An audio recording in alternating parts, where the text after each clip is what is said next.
जब छात्र और युवा सड़कों पर संघर्ष कर रहे थे तो ये विदेश में पिकनिक क्यों मना रहे थे? इतना ही छात्र और युवा की चिंता थी तो आपकी तो आरती तो उतारी नहीं जाएगी। भ्रष्टाचार सिद्ध नहीं होता तो जिस तिरंगे को ये अपनी शान से हाथ में ले सकते थे उसको आज इन्होंने डर से हाथ में लिया।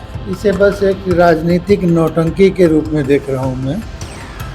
अब जो हैं इनके समर्थक और ये पूरा कुनबा अपने अस्तित्व को बचाने की लड़ाई लड़ रहे हैं लोग कि तिरंगा पकड़ने के लिए सिर्फ हाथ की ज़रूरत नहीं होती है, उसके लिए उस तरह के चरित्र की भी ज़रूरत होती है।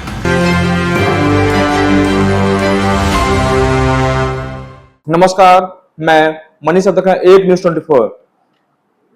छात्रों पर लाठीचार्ज और AK-47 के विरोध में नेता प्रतिपक्ष तेजस्वी यादव जो है आज लोक भवन का घेराव किए। इस संदर्भ में जो है जदयू प्रवक्ता शंभुनाथ सिन्हा जी हैं, उन्हीं से जानकारी लेते हैं। चैनल स्वागत आपका सर। धन्यवाद।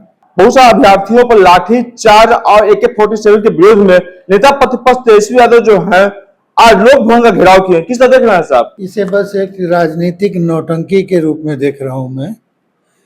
छात्रों युवाओं के नाम पर जिस तरह से एक राजनीतिक नौटंकी का आयोजन किया गया, उस आयोजन में कहीं दूर दूर तक कोई छात्र नहीं दिखा और न कोई वैसा युवा दिखा जिसको अपने रोजगार की चिंता हो, अपने शिक्षा की चिंता हो। इन लोगों ने कंप्लीट रूप से दूरी बनाई, क्योंकि ये लोग जानते हैं कि जब इनकी सरकार थी तो इन लोग की शिक्षा और रोजगार के प्रति क्या दृष्टिकोण था, ये सब लोग जानते हैं। पूरी बिहार की जनता भी जानती है और छात्र और युवा भी जानते हैं। उस जमाने में ये लोग छात्रों को चरवाहा विद्यालय खोल रहे थे, तो ये चरवाहा विद्यालय वाले छात्र को आह्वान किए थे और युवाओं को यह शिक्षा देते थे कि लाठी में तेल कैसे पिलाया जाता है। तो इनकी संस्कृति वैसी रही है और इस संस्कृति से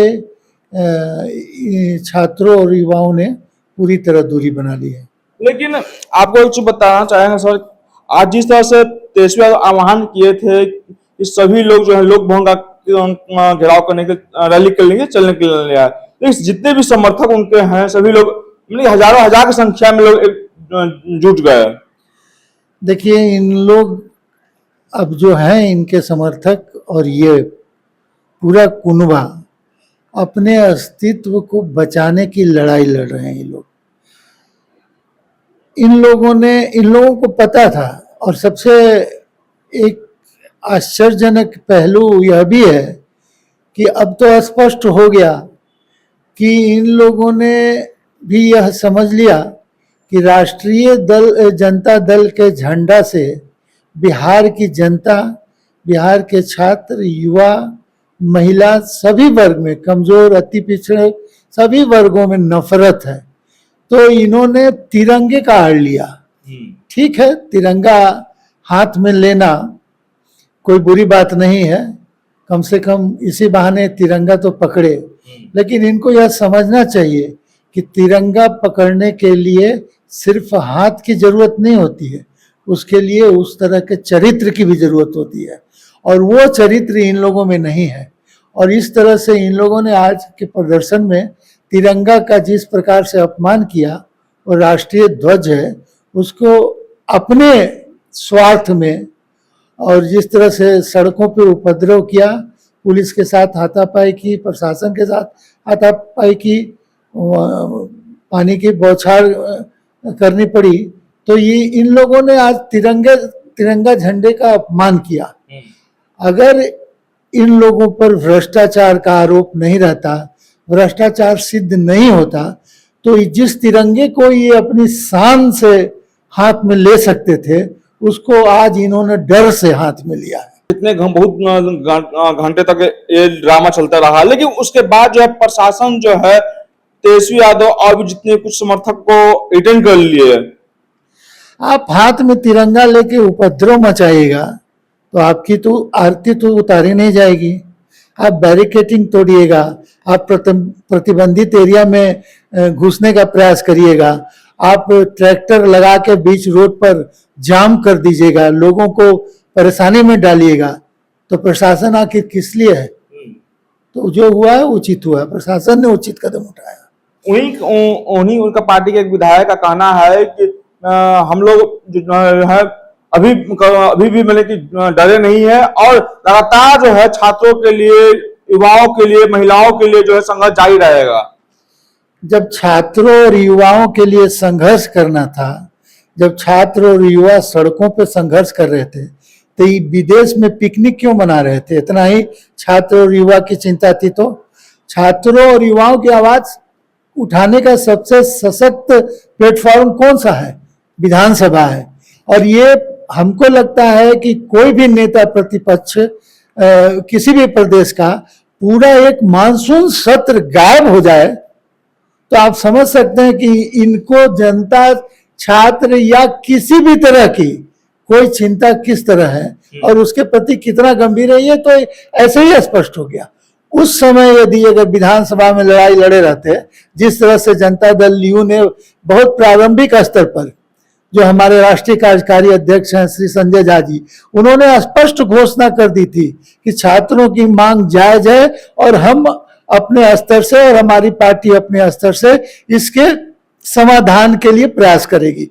लेकिन जिस बस में तेजस्वी यादव को रखा गया था, उस बस में काफी समय तक जो है बस का घेराव भी कर दिए थे। तो ये कौन बड़ी चीज है? इन लोगों का ड्रामा ये चलता रहा है। आप सोचिए वो जमाने में जब लोग लाठी में तेल पिला के और पूरे पटना में नंगा नाच करते थे, पूरे बिहार में चंदा वसूली का काम करते थे, उससे तो ये कम से कम है, डर है प्रशासन का, कम से कम सुशासन है। इस बात का डर है कि ज्यादा नंगा नाच करेंगे तो कहीं बढ़िया से सोटाई नहीं हो जाए। लेकिन वो कहते हैं कि इसमें सुशासन में अपराध बढ़ते जा रहा है।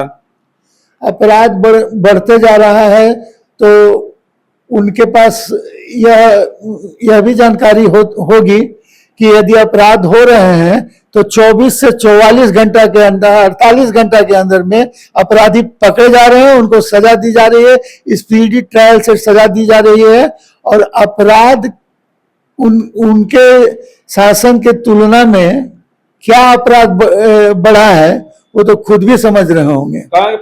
सम्राट सरकार में जो है प्रशासन फेल हो चुकी है।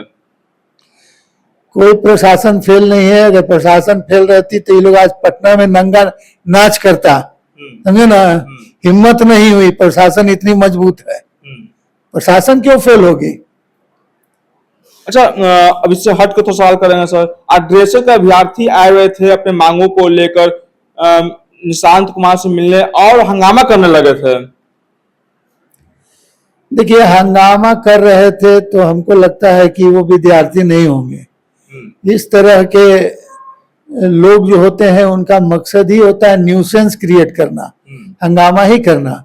मगर जो उसमें जेन्युइन थे, जो जायज अभ्यर्थी थे, उन्होंने निशांत कुमार से मुलाकात की और निशांत कुमार ने बहुत प्रभावशाली ढंग से उनके समस्या का समाधान का वादा किया है और कुछ निर्णय भी किया है जो आने वाले समय में पता लग जाएगा। उनका कहना था कि अब उनको ज्वाइनिंग दीजिए तो निशांत कुमार अपना इस्तीफा दे दीजिए। इस्तीफा जदयू ऑफिस में होता है, ये सब बेकार की बात है। इसी से समझ लीजिए कि उनको अपनी कोई समस्या नहीं थी, उनको निशांत कुमार का इस्तीफा मांगने आ गए थे। वो तो कैसे बच के चले गए, नहीं तो यहाँ के जदयू के कार्यकर्ता लोग के हाथ लग जाते तो फिर उनको इस्तीफा मिल जाता बढ़िया से। तो आप सुन रहे थे जदयू प्रवक्ता शंभुनाथ सिन्हा जी को। ये सारे प्रश्न जवाब दिया। तमाम खबर देखने के लिए एक न्यूज़ 24 से बने रहे। धन्यवाद।